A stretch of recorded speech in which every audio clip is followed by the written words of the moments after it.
In the 12th year of the Republic of China, Puyi got married at the age of just 17. About a year before the wedding, they began selecting a wife for Puyi. They brought him many black and white photos of teenage girls, but he couldn't tell if they were pretty or not. He picked up a pencil and drew a circle around one girl's face, saying she would do. The girl circled was Wang Xiu. However, when they proposed Wang Xiu, the Empress Dowagers objected, saying she was ugly, and insisted that he should marry Wanrong instead. Puyi complained, "Why didn't you say that earlier? You should have just picked for me. Why make me choose?" He then drew a circle around Wanrong. Puyi married Wanrong as his empress and Wang Xiu as a concubine. Wanrong was the same age as Puyi, while Wang Xiu was 3 years younger, entering the palace as a young girl of 13 or 14. During their lavish wedding ceremony, they were concerned about whether the Republican government officials would support it.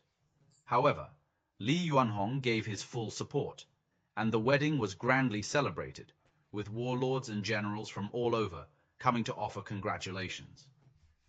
This event was a shining moment for the imperial family, and there was an increase in people wearing Mandarin jackets on the streets. This signaled to many that a restoration might be imminent, and discussions among the common people often revolved around the need for an emperor, akin to the scenarios depicted in Tea House, often hoping to turn back the wheel of history. As Puyi grew older during this period, his interactions with Johnston became increasingly profound.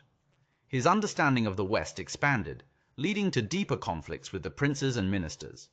For instance, he was nearsighted and couldn't see well. Johnston provided him with glasses, which immediately improved his vision. The princes and ministers objected strongly, questioning the propriety of the emperor wearing such a Western contraption, arguing it was disrespectful and inappropriate for the emperor's dragon body to be seen by others, especially his eyes. Despite their anger, Puyi continued to wear the glasses. He also constantly sought to study abroad, but the princes and ministers forbade it. When Puyi wanted to install a telephone in the Forbidden City, his father Zaifeng disagreed. Ironically, Zaifeng's household already had a telephone, but he refused to let Puyi have one, arguing that as emperor, he couldn't freely communicate with others. This angered Puyi, leading to a conflict with him. Eventually, the telephone company was brought in to install a phone. After installing the telephone, Puyi had a playful side to him. He randomly dialed numbers from his phone book. Phone book already appeared then, and ended up chatting with a Peking opera actor without revealing his identity. He even sang a bit during the call, leaving the actor puzzled. Just for fun, he also dialed Hu Shi, as recommended by Johnston, who had told Puyi about Hu Shi's humorous personality and advocacy for vernacular poetry. Johnston had joked about Hu Shi's poem Picnic by the Riverside, originally written as Pique-nique lai jiang bian, which Hu Shi wrote in a style that seemed odd, using picnic to mean going for a picnic by the river. So, Puyi called Hu Shi's home. "Hello, who's this?" Puyi laughed and said, "Oh, come on, it's me. Can't you recognize my voice?" Hu Shi replied, "I can't tell. Who is this?" "Ha ha, to tell you the truth, I am Xuan Tong."